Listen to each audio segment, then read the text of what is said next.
देखो मैं आपको प्रपोज करूंगा, मैं आपको स्ट्रांगली रिकमेंड करूंगा इस वक्त रियल टाइम प्रेशर में आपको कैसे फॉर्मूला यूज करना होता है। इंटर इन 10% इंडिया क्वालिफाई करना है, जिसका ये लास्ट अटेम्प्ट है, जिसको अपना बेस्ट रन आपको पर डे लगाना है 1 घंटे के अंदर। देखो मुझे मालूम है आखिरी 20 दिन बचे हुए हैं, इस वक्त तुम्हारे सामने सबसे बड़ा चैलेंज ये आ रहा होगा कि इतना सिलेबस है, इतनी सारी चीजें हैं, मैथ्स, फिजिक्स, केमिस्ट्री, बायोलॉजी को इतने सब्जेक्ट हैं, आखिर में मैं किस तरह रिवाइज करूं कि 20 दिन में अपना बेस्ट दे पाऊं। और जब रिवीजन करने जाऊं तो भाई 2 तरीके हो सकते हैं। एक तरीका तो है जो बच्चा कंफ्यूज वाला है, जिसका नहीं होगा सिलेक्शन, वो तो इधर उधर भटक रहा है, कुछ भी देख रहा है। लेकिन जो पढ़ने वाला बच्चा है वो इन दोनों में से किसी एक मेथड को फॉलो कर रहा होगा।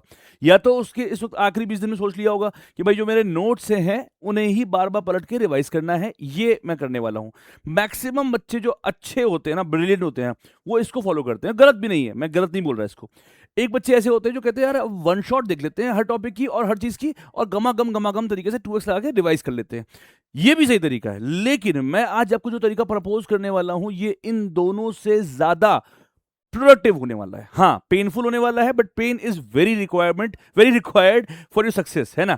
तो आपको ये समझना है कि जो तरीका मैं आज आपके सामने प्रपोज करने वाला हूं वो इन दोनों से काफी हटकर है, लेकिन लिटरली बता रहा हूं यूजफुल है। ये जो तरीका बताने वाला हूं ये मेरा अपना बनाया हुआ है, बहुत सालों से बच्चों से करवा रहा हूं और बहुत प्रोडक्टिव रिजल्ट आता है। अगर आपको अच्छा लगे तो प्लीज आप इसको फॉलो कर सकते हैं। और अगर तुम्हारा कोई भी फ्रेंड है ना जो एनडी की तैयारी कर रहा है, सीडीएस तैयारी कर रहा है, उसको लगता है तुम्हें कि आखिरी 20 दिन में उसके रिवीजन में कहीं ना कहीं समस्या है, तो उसे वीडियो भेज देना, वो एक बार खुद देखे, सोचे, एनालाइज करे। अगर तुम्हें सही लगता है तो तुम करना, अदरवाइज तो ऐसी तुम्हारी मर्जी, ठीक है। तो भाई देखो मैं आपको प्रपोज करूंगा, मैं आपको स्ट्रांगली रिकमेंड करूंगा इस वक्त PYQ प्लस मेथड। इससे अच्छा मेथड कोई नहीं है ना। पूरा सुने बिना जज मत करना, ये मेथड बहुत ही प्रूवन मेथड है। और ये सिर्फ डिफेंस में नहीं, मैं बहुत सारे एग्जाम्स में बहुत लोगों को लगाते हुए देखा हूं जो सक्सेसफुल रहे हैं, और वही बताने वाला हूं। तो प्लीज इसको अच्छे से समझिएगा, है ना। इसमें आपको करना क्या है, इस PYQ प्लस मेथड में आपको करना क्या है। सबसे पहली चीज क्या करनी है, सबसे पहले मेरे भाई आप अपनी क्षमता के हिसाब से 2020 से लेकर 26 तक के प्रीवियस ईयर क्वेश्चन का प्रिंट आउट निकाल लो और वैसा ही निकलवाओ जैसा पेपर होता है। ये नहीं कि हम जेरोक्स छोटे में करवा लेते हैं, इसे नहीं, प्रॉपर पेपर वाली feeling is very important right now for you, ठीक है। तो आप प्रॉपर 2020 से लेकर 26 तक के प्रिंट आउट निकलवा लीजिए और अपने पास रख लीजिए। ये हुआ पहला स्टेप, ठीक है। अब 20 से 26 कर सकते हैं, 17 से 26 कर सकते हैं, ये आपके ऊपर है कि आपकी कितनी कैपेसिटी है आखिरी 20 दिन में ग्रास्प करने की, number 1। Number 2, day wise slot device कर लो मेरा भाई। अब आपको सिर्फ ना ऐसा करना है, एक पेपर उठाना है और डे वाइज डिसाइड कर लेना है कि फॉर एग्जांपल मुझे एक दिन में 1 मैथ्स करना है। कोई ऐसा हो सकता है जो एक दिन में 2 मैथ्स कर ले, कोई हो सकता है एक दिन 3 मैथ्स कर ले, ये तुम्हारे ऊपर डिपेंड करता है, ठीक है। तो सबसे पहली चीज आपको जो समझने की जरूरत है कि आपकी कैपेसिटी कितनी है। देख मेरे भाई, सबकी कैपेसिटी उसके हिसाब से होती है, कोई 2 भी कर लेगा, तो ये आपको डिसाइड करना है। Per day wise slot wise आपको डिवाइड कर लेना है। फॉर एग्जांपल मेरे लिए सबसे डिफिकल्ट मैथ्स है ना, तो मैं उसको सबसे पहले करूंगा। मुझे इंग्लिश ठीक ठाक आती है तो मैं उसको बाद में करूंगा और बाकी चीजें बाद में करूंगा, ऐसा कर सकता हूं। Number 3, practice. आप PYQ प्रैक्टिस करेंगे, उससे कुछ चीजें आपको समझ में आएंगी, यार ये भूल गया हूं, उसको रिवाइज करेंगे और फिर उसको बढ़िया तरीके से रिकॉल करेंगे। ये practice revise recall, practice revise recall, ये वो प्रूवन मेथड है जो आपको एग्जाम में आगे बढ़ाएगा। अब कैसे करना है, एकदम एग्जैक्ट एक सिनेरियो बताता हूं। फॉर एग्जांपल एक बच्चा है, उसको मैं ये स्ट्रांगली रिकमेंड करूंगा ये चीज कि भाई देखो अब आखिरी के 20 दिन बच्चे हैं, मुझसे तुम ये मत कहना कि तुम 2-3 घंटे पढ़ रहे हो, नहीं, अब तुम्हें 6-7-8 घंटे तो देने ही पड़ेंगे मिनिमम, है ना। तो तुम 4 घंटे इस मैथ्स को दो, है ना। अब डिपेंड करता है, अगर बच्चा मान लो स्ट्रांग है, 3 महीने 6 महीने से MGS से पढ़ रहा है, जैसे कि मेरे ऑफलाइन बच्चे हैं, तो ऑफलाइन में जितने भी बच्चे हैं उनको मैंने रिकमेंड किया है कि वो 2 पेपर करेंगे। लेकिन कोई बच्चा ऐसा भी है जिसकी मैथ्स उतनी अच्छी नहीं है, उसको मैं बोल रहा हूँ वो 1 पेपर करे, चॉइस आपकी है। अब यार एक पेपर में होते हैं 120 क्वेश्चन, आपने 120 क्वेश्चन ले लिया। फॉर एग्जांपल 8 से 12 सुबह आपने कहा अब 8 से 12 मुझे मैथमेटिक्स करनी है। अब आप क्या करोगे, अच्छा सोच के देखो, आप जब फॉर्मूला रिवाइज करने का बहाना करते हो तो नोट्स खोलते हो और वही sign A + B cos A + B ऐसे फॉर्मूले सारे जितने भी चुटभैया फॉर्मूले हैं उनको रिवाइज करते हो, आपको लगता है रिवाइजन हो गया।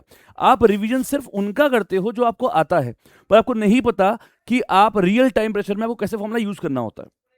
वहीं जब आप 120 क्वेश्चन सॉल्व करते हैं ना, तो आप 120 क्वेश्चन सॉल्व नहीं करते, आप 120 कॉन्सेप्ट का रिवीजन करते हैं। अब 120 में से ऐसा भी होगा 80-85 आपको आ जाएगा, कुछ नहीं भी आएगा, है ना।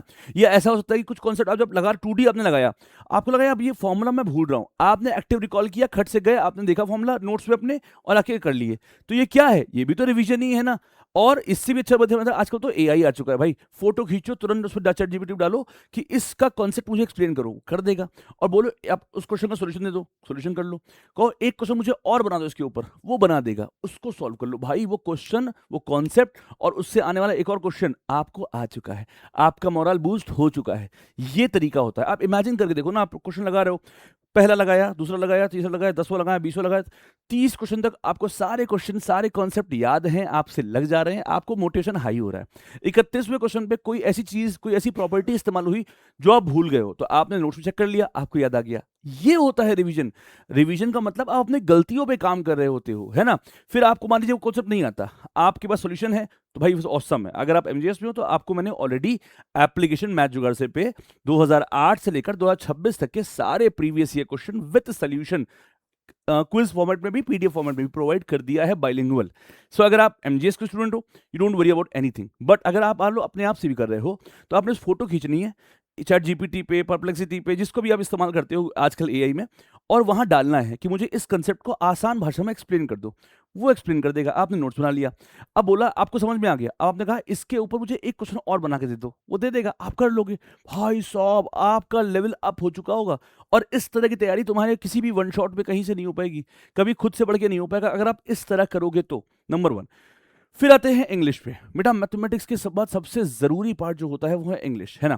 इंग्लिश के लिए मैं स्ट्रांगली रिकमेंड करूंगा कि अगर आप फॉर एग्जांपल एमजीएस में, अभ्यास बैच में, रैंकर सिलेक्शन किसी बैच में है, फिर तो आपको मैं इंग्लिश प्रोवाइड कर ही दिया हूँ, है ना। लेकिन अगर आप अपने आप से पढ़ रहे हैं तो आप कोई किताब ले लें, अजय कुमार की आती है एनडीए सीडीएस पीवाईक्यू, आप वो ले सकते हैं। मैं पैसे नहीं लिया हूँ उनकी मार्केटिंग करने के लिए, पर हाँ वो बुक में क्वेश्चन हैं एटलीस्ट, तो ये दिशा के ले सकते हैं, कोई दिक्कत नहीं। आपने लेने, आपका रिगरस रूल होना चाहिए कि मुझे 1 घंटा देना है इंग्लिश में, जिसमें एक सेट सॉल्व करना है 30 मिनट में, और उस 30 मिनट के बाद जो जो चीज़ आपको नहीं मिली है उसको जो लर्न करना है उसके लिए 30 मिनट देना है। 1 घंटे के ऊपर इंग्लिश को नहीं देना है। 30 मिनट में 50 क्वेश्चन सॉल्व करने हैं, और बचे हुए 30 मिनट में आपको जो भी चीज़ें नहीं मिली हैं उसको लर्न करना है। प्लीज़ अंडरस्टैंड, इस वक्त सबसे बड़ी गलती आप लोग क्या करते हैं, टाइम ब्लॉक टेक्निक का इस्तेमाल नहीं कर रहे हैं। टाइम ब्लॉक कर दो कि मुझे इस रिजिड टाइम में 8 से 12 फॉर एग्जाम्पल मैथ पढ़ रहे हो, मैं कह रहा हूँ आप उसके बाद 12 से जब उठो, अब 1-2 घंटे का ब्रेक ले लो चलेगा, पर जब ब्रेक लो तो पढ़ाई मत करो, और जब पढ़ाई करो तो ब्रेक मत लो। जिस समय पढ़ाई कर रहे हो उस वक्त आप कोई भी सोशल मीडिया, कोई भी मोबाइल, आपको इस तरह का इस्तेमाल नहीं करना है। यही 7 तरीके हैं डिस्ट्रैक्शन के, जिससे आपको बचने की जरूरत है। आप खुद से एक बेसिक नियम बनाइए, जब पढ़ना है तो कुछ और नहीं करना है, और जब कुछ और करना है तो पढ़ाई नहीं करनी। मतलब 8 से 12 के बीच में जब 11 बज रहा होगा, आपका मन करेगा लाओ यार थोड़ा इंस्टाग्राम देख ले, स्टेटस देख ले, आप कहो भाई 12 बजे तक पढ़ ले, फिर कर लियो। एक टास्क कंप्लीट करो, फिर आप ब्रेक ले लो। जब ब्रेक लो, अब मैं ही नहीं कह रहा कि 8 से 12 के बाद 12 बजे फिर शुरू कर दो पढ़ना, नहीं भाई, इंसान है, रोबोट नहीं है। 1 घंटे का ब्रेक लो, 1.5 घंटे का ब्रेक लो, 2 घंटे का ब्रेक ले लो, पर जब 2 बजे पढ़ने बैठो फिर ब्रेक नहीं लेना। 1 घंटे के अंदर अंग्रेजी करना है, इसे मैंडेटरी करो। बिकॉज आप चाहो तो 2 घंटे, अगर आप बिना टाइम लिमिट के करोगे ना, 2 घंटे, 2.5 घंटे, 5-6 घंटे मैथ कर रहे हो, आपका इसी में समय चला जाएगा। एक्टिव लर्नर बनना है हम लोगों को। यूट्यूब के वीडियोस देखिए, पैसिव लर्नर नहीं बनना है, ये पहचान है आखिरी 20 दिन में। मैं उन बच्चों की बात नहीं कर रहा जिन्होंने नहीं पढ़ा है। जिन्होंने नहीं पढ़ा है उनको तो मैं स्ट्रांगली रिकमेंड करूंगा, वो वन शॉट देख सकते हैं, वो क्वेश्चन लगा सकते हैं। और इवन सही तरीका तो यह है कि एनडीए 1 2027 की तैयारी अभी से शुरू कर सकते हैं। अगर आप मुझसे करना है तो ऑफलाइन लखनऊ में है, आप आ सकते हैं, 1 सितंबर से बैच शुरू हो रहा है, या हमारे ऑनलाइन बैच जो मैथ जुगाड़ से पे है, रैंकर्स, आप उस पर ज्वाइन हो सकते हैं। लेकिन जो बच्चा एकदम तैयारी कर चुका है, पूरा एकदम टॉप नॉच लेवल पर है, उसके लिए है ये प्लान, जिसे 110% इंडिया क्वालिफाई करना है, जिसका ये लास्ट अटेम्प्ट है, जिसको अपना बेस्ट पुट फॉरवर्ड करना है। ये मेथड सिर्फ वही है और वही लगा भी पाएंगे। देखो भाई, बहुत सीधी सी बात, जिसके अंदर जितनी फायर होगी ना वही कर पाएगा। ये मेथड बोरिंग है, ये मेथड फैसिनेटिंग नहीं है। आसान काम क्या है, वीडियो देखना। आसान काम क्या है, नोट्स को पलटना। पर डिफिकल्ट काम क्या है, इस अप्रोच को फॉलो करना। पर जो ये अप्रोच कर लेगा ना, सिलेक्शन उसी का होगा। बात रही साइंस की, सिमिलरली 100 क्वेश्चन इन 1 आवर, है ना।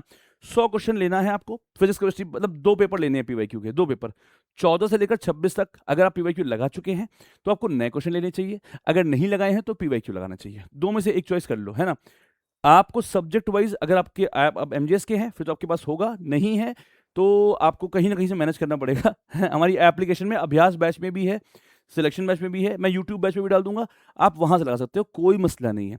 100 क्वेश्चन आपको पर डे लगाना है 1 घंटे के अंदर। मोस्ट इंपॉर्टेंट बात ये, 1 घंटा, सर 1 घंटे में 100 क्वेश्चन कैसे हो पाएगा? बेटा साइंस है, मैथ नहीं, आपको पढ़ना टिक करना है, पढ़ना टिक करना है। या तो आता होगा या तो नहीं आता होगा, दोनों में ही आपका भला है। अब आते हैं ज्योग्राफी जिस दिन पढ़ रहे हैं उस दिन हिस्ट्री करंट अफेयर ना पढ़िए, जिस दिन हिस्ट्री पढ़ रहे हैं करंट अफेयर ऐसे करिए, ज्योग्राफी आज पढ़ लिया, कल हिस्ट्री पढ़ लिया, करंट अफेयर पढ़ लिया, ऐसे कर लीजिए। और 100 क्वेश्चन उसमें भी लगाने हैं, ठीक है। और एक प्रॉपर डायरी बनानी है, जो जो आपको चीज़ मिल रही नहीं उसको नोट करते रहना है। और इसके बाद अगर आपको लग रहा है यार अब एक कोई वन शॉट है, मान लो क्वेश्चंस की है या कोई थ्योरी की है, आपको लग रहा है इफ रिक्वायर्ड, लिखा है मैंने इफ रिक्वायर्ड, तो आप उस वन शॉट को देखिए। इस तरह से अगर आप चीज़ों को आगे लेके जाएंगे, आई एम 110% श्योर, मैं ये नहीं बोलता कि आपका एनडीए हो जाएगा, मैं ये बोलता हूं कि आपका बेस्ट फुट फॉरवर्ड आप कर पाओगे, तो रिजल्ट आने की पॉसिबिलिटी बढ़ जाएगी। अब भाई जितनी चीनी डालोगे उतना ही मीठा होगा। इस वक्त आप अगर ये चीज़ कर लिए, लिटरली बता रहा हूँ, ये वो प्रूवन मेथड है जो मेरे ऑफलाइन के बच्चों से मैं करवा रहा हूँ, जो मैं अपने ऐप के बच्चों से रिकमेंड कर रहा हूँ। आपको भी यही करना चाहिए। 20 दिन में है, भाई वाली बातें बता रहा हूँ मैं, ये वो वाली बातें नहीं बता रहा। मेरा मुझे मालूम है कि यूट्यूब वाली बातें होती है, मैं भी तुमसे कहता यूट्यूब वीडियोस देख लो, ये देख लो, वो देख लो। इस वक्त जितना ज़्यादा आप समय बिताएंगे क्वेश्चन सॉल्व करने में, उतना भला होगा। रिवीजन के नाम पे लोग आपको कुछ भी बता रहे हैं, मैं आपको बता रहा हूँ रिवीजन का प्रैक्टिस से अच्छा कोई तरीका नहीं है। प्रैक्टिस आपको मिलेगा, कहाँ कहाँ आप भूल रहे हैं उसको रिकॉल करेंगे। प्रैक्टिस, रिवीजन, रिकॉल, सिंपल सा मेथड है, इसको फॉलो करिए और इस बार एनडीए 2026 क्वालिफाई कीजिए। अगर वीडियो अच्छा लगा हो तो इस वीडियो को शेयर कर देना अपने हर उस दोस्त के साथ जो एनडीए तैयारी कर रहा है। और अगर तुम कॉन्फिडेंट हो कि इस बार एनडीए क्वालिफाई करोगे तो कमेंट कर देना, मैं फोड़ूंगा।